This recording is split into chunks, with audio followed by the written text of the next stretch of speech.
छठ के पूजा है, पूजा के सामान बोल काथी काथी आई।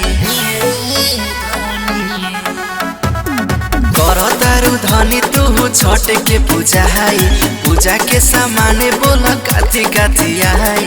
फल फूल डालिया सुपुलिया नाही भूलैहा हो ए पिया हो। बीरगंज बाजरिया से दौड़वा लैहा हो ए पिया हो। बीरगंज सहरिया से दौड़वा लैहा हो।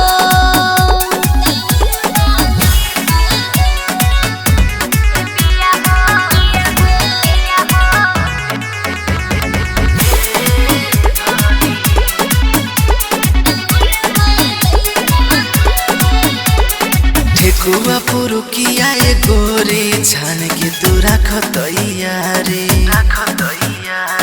चौमुख दिया नया मुखिया हम होली आइब पारा पारी। ठेकुआ पुरुकिया ए गोरी छान के तू राख तैयारी।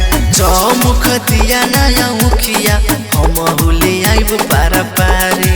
करी हना देर तू बेर होई जल्दी आई हो ए पिया हो। बीरगंज बाजरिया से दौड़वा लैहा हो ए पिया हो। बीरगंज बाजरिया से दौड़वा लैहा हो।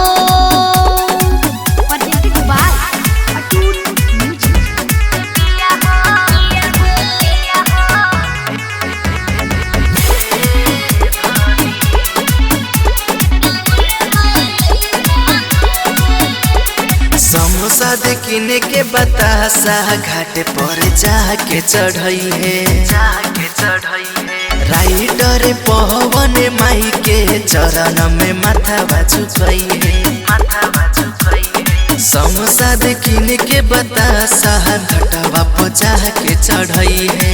राइडर पवन माई के चरण में माथा बाझुकई है। पिया